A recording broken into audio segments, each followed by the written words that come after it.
새로운 제도의 안정적인 시행을 위해서 정부에서 진행하고 있는 계도기간이라는 게 있어요. 자, 다가오는 5월에 종료되는 이 계도기간이 언제 어디서 진행되어지는지 아셔야 될 것 같고요. 끝까지 모르고 계셨다가는 억울하게 과태료 100만 원 내실 수가 있습니다. 자, 우리 어머니 아버지들 오늘 영상 끝까지 집중해 주셨다가요, 신고 놓치지 않으셨으면 좋겠습니다. 자, 오늘 영상 요약을 한번 먼저 살펴보자면 이렇게 됩니다. 자, 다가오는 2024년 5월에 종료되는 계도기간 제도가 있다라는 거예요. 이 제도는 라는 건데, 이 계도기간은 단지 과태료가 유예되는 것일 뿐, 이 계도기간이 지나버리면요 과태료를 부과하겠다라는 얘기예요. 자, 그러니까 이 계도기간 안에 신고 의무를 다하지 않았을 경우에 과태료를 100만 원을 부과한다는 내용입니다. 신고 대상자들은요, 첫 번째 2021년 6월 1일부터 체결된 주거를 목적으로 임대차 계약을 진행하신 분들, 그리고 두 번째 수도권 광역시 도에 해당하는 분들, 단 경기도를 제외한 도지역의 군 지역은 신고 대상에서 제외된다는 거.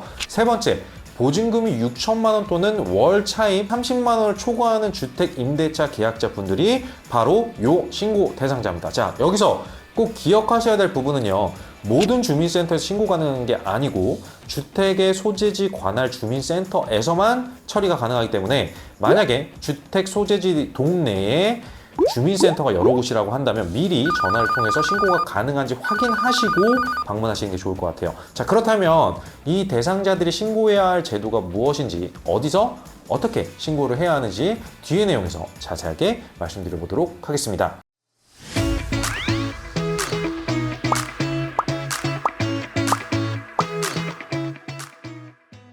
자, 어머니 아버지들, 요즘 세상 따라잡기 엄마나야, 그리고 신사고차 이이사입니다. 자, 우리 어머니 아버지들 혹시 계도기간이라는 단어 들어보신 적이 있으실까요? 한자에 좀 더 익숙하신 세대이기 때문에 아마 아실 거예요. 자, 이 계도기간이라 함은 보통 이전에 없었던 새로운 제도나 정책을 사람들에게 일깨워주는 기간이다라는 의미를 쓰고 있는데, 보통 나라에서 특정 제도들을 바꿀 때 사회의 혼란이나 이해 당사자들의 불이익 등을 최대한 막으려고 사전에 고지하고, 자, 이런 것들을 우리가 시행할 거야 라고 얘기를 해놓고 일정 기간 이후에 시행을 하게 되죠. 한마디로 새로운 제도의 안정적인 정착을 위해서 이 계도기간을 운영을 하는데, 문제는 이 계도기간이 언제부터 적용이 되고 또 언제까지 시행이 되는지 이 대부분의 사람들이 많이 몰라서 과태료나 불이익이 발생하는 일들이 비일비재하다고 합니다. 자, 그렇다면 지금 정부에서 시행하고 있는 이 계도기간 과연 무엇일까요? 자, 지금 말씀드리려고 하는 이 제도는요, 다음 달 5월이죠.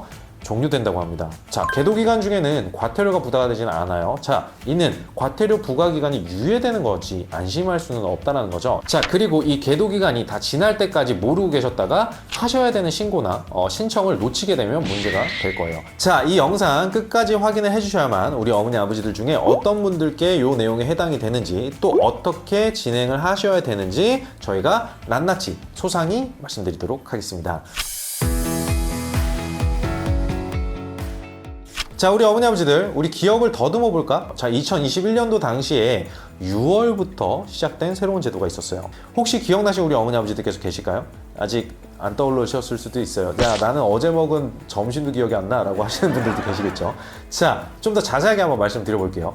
1년 동안만 시행했던 이 계도기간을 정부가 다시 한번 연장한다라는 소식을 발표했는데, 무려 2023년 5월 31일까지로 연장한 적이 있습니다. 자, 여기에 그치지 않고요, 이 제도의 안정적인 시행을 위해서 다시 한번 계도기간을 연장하겠다라고 얘기했어요.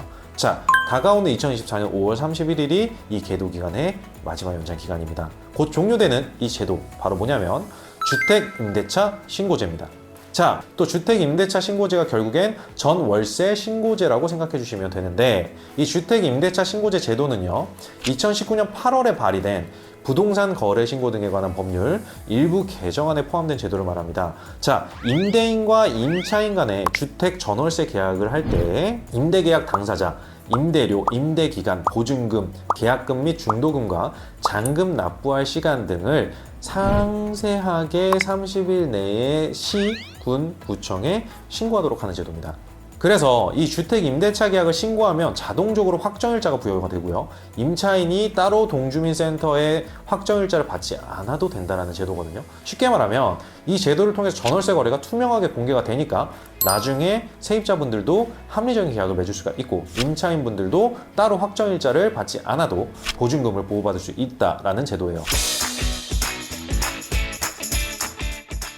자, 이 주택임대차 신고제 계도기간은 매년 연장이 돼서 총 3년의 계도기간을 운영을 해왔는데 이제 그 기간도 2달이 채 남지 않았습니다. 자, 그래서 이 과태료에 대한 얘기를 좀 드려볼까 해요. 이 계도기간에도 과태료가 부과되지는 않아요. 자, 하지만 2021년 6월 1일부터 2024년 5월 31일까지는 단지 과태료가 유예되는 거고 이 계도기간이 지나게 되면 과태료를 부과하겠다라는 얘기거든요. 자, 쉽게 말하면 이 계도기간 안에 신고 의무를 다하지 않았을 때 과태료 100만 원을 부과한다라고 알고 계시면 될 것 같아요. 그러니까 신고 대상자에 해당되는데 아직 신고를 안 하셨다라고 한다면 빨리 관할 주민센터에 우리 어머니 아버지들 방문하셔야 돼요. 우리 어머니 아버지들 혹시 신고 대상인지 아닌지 헷갈리시는 분들을 위해서 이 신고 대상자가 누군지 한 번 더 말씀을 드려보도록 할게요. 자, 첫 번째 우선 2021년 6월 1일부터 체결된 주거를 목적으로 임대차 계약을 진행하신 분들, 두 번째, 수도권 광역시 도에 해당하는 분들 단 경기도를 제외한 도 지역의 군 지역은 신고 대상에서 제외를 하고 있어요. 자, 세 번째, 보증금 6천만 원 또는 월차임 30만 원을 초과하는 주택 임대차 계약자분들이 신고 대상자입니다. 자, 예를 들어서 보증금이 6천만 원이 아니라 5천만 원인데 월세가 30만 원을 초과한 40에서 뭐 45만 원 이렇게 해볼게요. 가정한다라고 하면 이 경우에도 신고 대상자에 해당한다는 얘기예요. 자, 2021년 6월 1일 이전에 체결한 임대 계약은 신고 대상이 아닌 점 참고 부탁드리도록 하겠습니다. 자, 주거용 주택이 신고 대상인데 다세대 혹은 아파트 등의 주택도 포함되고요. 그 외에 준주택, 상간의 주택, 그다음 공장, 기숙사 이런 것들도 다 신고 대상에 해당된다고 합니다. 제일 중요한 건 임대인과 임차인 모두에게 신고 의무가 다 있어. 그러다 보니까 임대인, 임차인 둘 중 한 사람은 반드시 계약 사실을 입증할 수 있는 임대차 계약서, 통장사본, 입금증을 제출해 주셔야 됩니다. 우리 어머니 아버지들께서 이 주택 임대차 신고를 하실 때 알고 계셔야 되는 유의사항이 있는데 잘 보셔야 되겠죠. 먼저 확정일자 관련된 유의사항 먼저 말씀드려 볼게요. 자, 임대차 계약서를 첨부를 했을 때 확정일자 부여 의제 처리가 되고요. 확정일자 부여일자는 신청 시간에 따라 임대차 신고 신청일자가 좀 다를 수는 있습니다.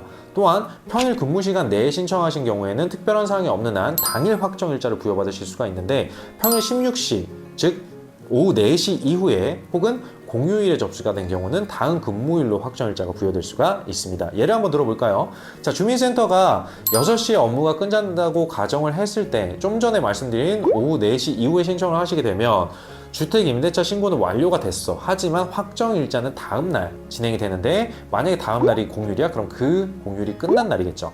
자, 몇 시에 신청하느냐에 따라서 처리되는 날짜가 달라질 수 있으니까 우리 어머니 아버지들께서 이 점도 꼭 참고해 주셨으면 좋겠습니다. 자, 그리고 필수 입력 사항 등 오류가 있는 경우가 있는데 이럴 때는 임대차 신고 신청이 반려될 수가 있어요. 자, 이 반려가 됐을 때는 신고 신청했을 때 등록하신 휴대폰 번호로 문자 서비스를 통해서 신청인에게 반려 내용이 알려지게 됩니다. 자, 두 번째, 임대차 계약 당사자가 공동으로 신고를 하는 경우가 있죠. 자, 이럴 때는 임대차 계약서 원본을 신고자 한 분이 전자서명만으로 신고를 완료하거나 임대인 및 임차인 각각 모두 전자서명을 해서 신고가 완료가 됩니다.